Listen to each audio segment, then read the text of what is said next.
अस्सलाम वालेकुम। Welcome to readers online physics class. बेटा, जैसे आपको पता है कि हम इलेक्ट्रोस्टैटिक्स का चैप्टर पढ़े हैं। इसके बारे में चार्जेस को बहुत डिस्कस किया, चार्जेस के दरमियान फोर्सेस को भी डिस्कस किया। अब हम जो आजकल पढ़ रहे हैं वो है गॉसेस लॉ।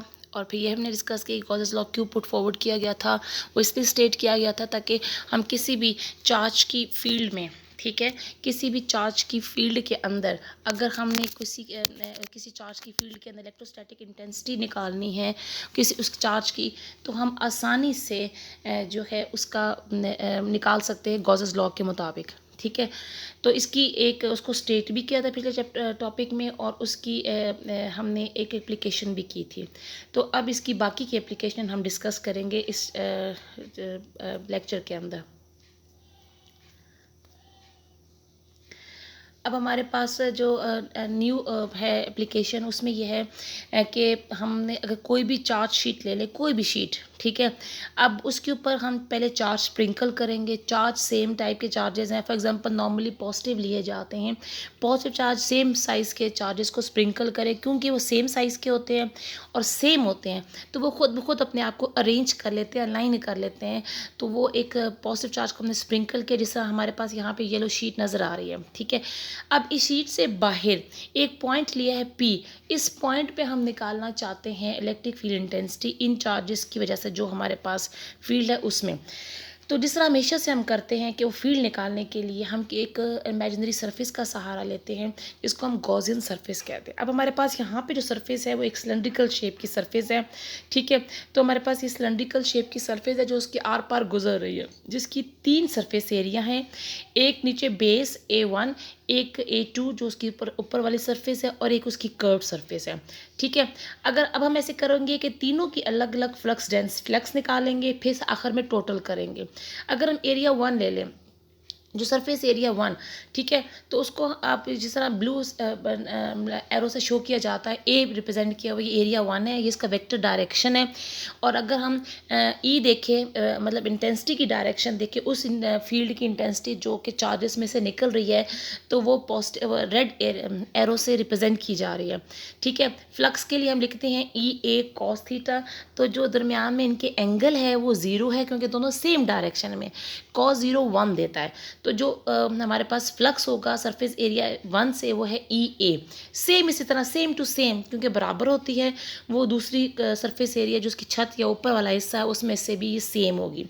जब कर्व एरिया की बारी आएगी तो इंटेंसिटी की डायरेक्शन तो वही है जो पहले हमने देखी है, ब्लू रेड से रिप्रेजेंट किया है, लेकिन जो सरफेस एरिया होगा वो अब के बार परपेंडिकुलर होगा। तो जब हम फ्लक्स निकालेंगे तीसरी सरफेस से, तो वो डेफिनेटली 0 होगा, क्योंकि cos 0 आपको 90 cos 90 0 देता है। ठीक है, तो हम जब टोटल निकालेंगे तो जरी बात आंसर फिर 2 का शामिल होगा, 2EA बन जाएगा।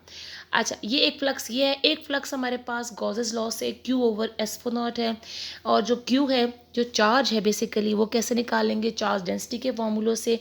वो क्या है, sigma is equal to Q/A, और अगर आप Q निकालना चाहेंगे तो वो सिग्मा A हो जाएगा। जब हम वैल्यूज़ पुट करेंगे तो एक हमारे पास आ जाता है सिग्मा A, ठीक है, और दूसरी साइड पे 2EA। ए और ए कैंसिल कर दें तो जो हमारे पास इंटेंसिटी की फार्मूला ये वैल्यू आती है, वो E इज इक्वल टू सिग्मा/2S0 आएगी।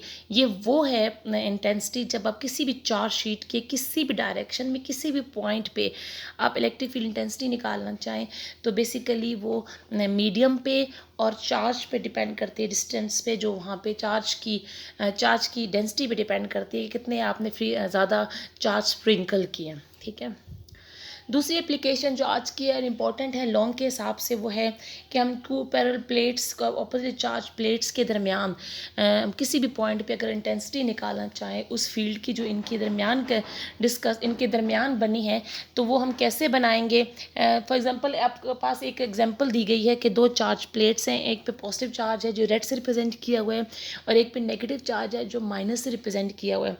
अब इनके दरमियान हमने पॉइंट P ले लिया, इस पर हमने इंटेंसिटी निकालनी है। ठीक है, सबसे पहले तो हम फील्ड की डायरेक्शन बनाएंगे, हमेशा पॉजिटिव से नेगेटिव की तरफ नीचे की तरफ होती है। उस पे पॉइंट पी है।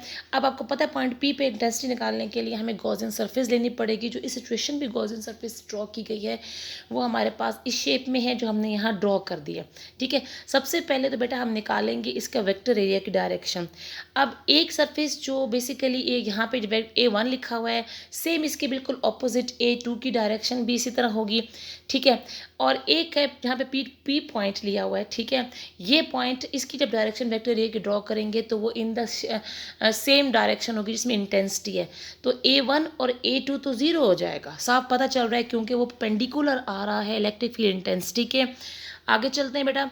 अब अगर हम वेक्टर फ्लक्स निकालना चाहें इन तीनों सरफेस बल्कि चारों सरफेसेस से, तो क्या होगा कि जो हमारा वेक्टर एरिया जो A1 और A2 मतलब ये दूसरी ऑपोजिट साइड पे ये तो फ्लक्स ज़ीरो हो जाएगा। जो ऊपर वाली सरफेस है तो वो तो फील्ड से बाहर है, उधर तो इलेक्ट्रिक फील्ड इंटेंसिटी वैसे ज़ीरो हो जाएगी। तो एक ही सरफेस रह गई है जिस पे पॉइंट P है, इसी का फ्लक्स जो है वो कंसीडर होगा। तो टोटल फ्लक्स इस सरफेस में से गॉसियन सरफेस में से क्या होगी, ई ए।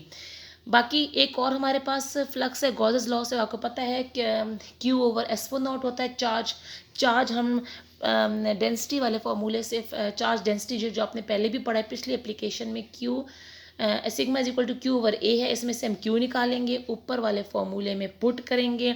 ठीक है, तो हमारे पास एक फ्लक्स ये हो जाएगा इक्वेशन नंबर 3, एक फ्लक्स इक्वेशन नंबर 1।